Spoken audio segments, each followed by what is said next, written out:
देखिए, जलाने वाला मामला जो बताया जा रहा है कि किसी लड़के ने जलाया है, ये गलत बात है। किसी लड़के ने नहीं जलाया है, बल्कि लड़का और लड़की दोनों ही प्रेमी जोड़ा थे। मुझे ये बात आज से 2-3 दिन पहले पता चली है। मैं ही उस लड़की को हॉस्पिटल में जा कर के लाइव चला कर के ये बात दुनिया के सामने लाई हूँ, ठीक है ना। और मैं ही उसको डॉक्टर से छुड़ा करके और डॉक्टर के यहाँ पैसे दी हूँ। अभी भी 80,000 रुपये सिविल हॉस्पिटल में हाजीपुर में देना है। मैं ही उसको डॉक्टर से छुड़ा करके ले गई थी वहाँ पटना पीएमसीएच। पटना पीएमसीएच मैं ही ले गई हूँ। मैं ही एम्बुलेंस का भी खर्च दी हूँ और मैं ही उस दिन उनकी माँ को भी कुछ पैसे दे करके आई थी। फिर मैं गई हूँ तो उनकी माँ को ही पैसे दे करके आई हूँ और मैं ही सब कुछ कर रही थी। लेकिन जब वो लड़की मर गई तो उसकी माँ ने मुझे खबर दिया, माँ ने नहीं, उसके मौसेरे भाई ने मुझे खबर दिया कि दीदी क्या नाम है, गुलजार नहीं रही, ख़त्म हो गई है 12 बजे रात में, तो क्या आप आ जाओ पटना। तो मैं बोली ठीक है, मैं आ जाती हूँ।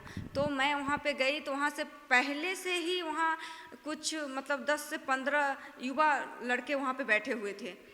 तो जब मैं गई तो उन्होंने जाते ही मेरे साथ लड़ाई धक्का धुक्की करने लगे। जाते ही एकदम मेरे लिंचिंग करने का पूरा प्लान बना करके वहाँ पर बैठे हुए थे। और एक महिला बिल्कुल हथरस कांड जैसे वहाँ पर उसकी माँ के बीच बैठी हुई थी, जो मुझे बोल रही थी कि आप क्यों आए, आउट गो आउट, जाइए, आप बाहर जाइए, आपको किसने बुलाया है। मैं बोली मैं ही यहाँ पे आ रही थी, उस टाइम से तो कोई नहीं आ रहा था। जब आज ये मर गई तो तुम लोग यहाँ पर आ गए। तो बोले इतना मतलब मेरे साथ बहुत ज़्यादा हुआ। और मैं वहाँ से लोगों ने मुझे समझाया कि देखिए यहाँ पे पेशेंट है, आप किरण जी आप ही साइड हो जाइए, ये जो लोग हैं ये शायद आप ही को मारने के लिए आए हैं। और सारे गार्ड आ गए थे, मेरे पीछे खड़े थे गार्ड। तो मैं वहाँ से हट के गाड़ी में बैठ गई और मेरे हस्बैंड वहाँ पे थे, जहाँ लड़की का पोस्टमार्टम होने गया था वहाँ मेरे हस्बैंड भी गए थे साथ में। तो मेरे हस्बैंड को भी उन लोगों ने लिंचिंग करने की कोशिश की। और उससे पहले 2-3 दिन पहले से मुझे खूब धमकी दे रहे थे, मेरे साथ गाली गलौज कर रहे थे, बोल रहे थे कि तुम्हें इसमें फंसाएंगे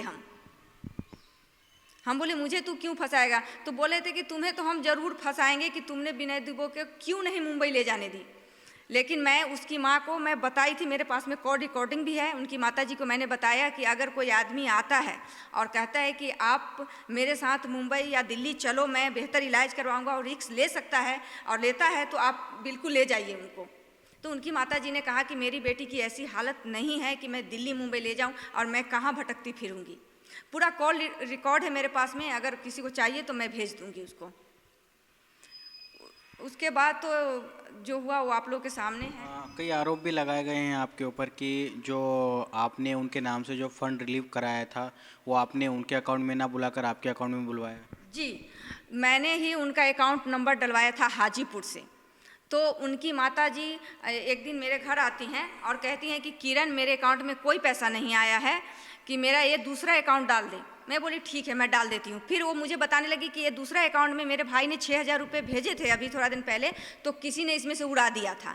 मैं बोली ऐसे में तो तेरा पैसा आएगा, कोई उड़ा देगा और यही अकाउंट वाली हाल हो जाएगी। ठीक है मैं अपने अकाउंट पे मंगाती हूँ। इसलिए मैंने अपना अकाउंट डाला था, उसमें सभी लोग ने पैसा डाला है, वो पूरा डिटेल है, मैं तो डाल रखी हूँ ऑलरेडी सोशल मीडिया पे। और अगर किसी को चाहिए तो मैं वो भी भेज दूँगी। मैंने किसी का पैसा नहीं किया, मैं कभी झूठ नहीं बोलती, मैं सच के साथ जी रही हूँ और सच के साथ ही चलूँगी। दूसरी एक चीज़ ये भी आती है इसमें कि आप जैसे कह रहे, जैसे उनके परिवार वाले हैं, उनकी माता हैं, उनका कहना ये है कि वो जो जो दो दोषियों का नाम बता रहे हैं और आपका कहना है कि वो लड़की ने खुद ही जो है अपने आप से आग लगाया है। जी, वो मैं नहीं कह रही, वहाँ के आसपास के लोग कह रहे हैं ऐसा कि लड़की और लड़का दोनों ही प्रेमी जोड़ा थे, जिनका अफेयर 2 साल से चल रहा था और इसी की शादी का दबाव चल रहा था। दोनों में लड़ाई झगड़ा चल रहा था, लड़का लड़की में भागने की, शादी करने की। वो लड़की भी बयान में दे रही है कि बोल रहा था कि भाग मेरे साथ में शादी के लिए, बोल रही थी वो लड़की। तो यही बोल रहे हैं वहाँ के आसपास के लोग कि लड़की ने खुद ही जलाया है। हाँ, ऐसा मैं आपको जैसा मैं बता रही हूँ कि आज से 2-3 दिन पहले मुझे पता चला, तो मैं यहाँ के आसपास के लोगों से जानकारी हासिल की थी ये बात के। और उससे पहले नहीं तो वहाँ पे कोई हिंदू जा रहा था लड़की से मिलने, ना कोई मुसलमान जा रहा था, ना कोई दूर दराज के लोग आ रहे हैं कि उस लड़की को मदद करते। और आज जब हमने इतना किया तो हमारे ऊपर ब्लेम लगाया जा रहा है। ऐसे में तो इंसानियत इसी तरीके से मरती रहेगी और कोई बढ़ कर के मदद नहीं करेगा किसी का। क्या लगता है आपको इस सारे मामलों को हिंदू मुस्लिम के नाम पर बनाया जा रहा है? हाँ, ये सब पीटीएफ वाले कर रहे हैं, वही उन्हीं के गुंडे ये सारे हैंडल कर रहे हैं और वही सब हिंदू मुसलमान का रूप देने की कोशिश कर रहे हैं। पीटीएफ कौन?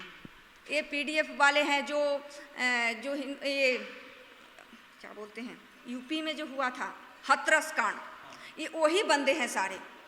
अगर पीएमसीएच में जाकर के सीसीटीवी खंगाला जाए तो वो सब सामने आ जाएंगे। जो मेरे साथ भी लिंचिंग करने की मेरी भी कोशिश की है वो सब सामने आ जाएंगे। ये सब उन्हीं का हाथ है इसमें से। अगर प्रशासन हरकत में आती है और उसकी माँ का अगर फ़ोन मोबाइल लिया जाता है और उनका डिटेल अगर निकाला जाए तो सारा सामने सच आ सकता है। कुछ लोग हैं जो अपनी राजनीति छवि चमकाने के लिए इसको हिंदू मुसलमान का नाम देना चाहते हैं।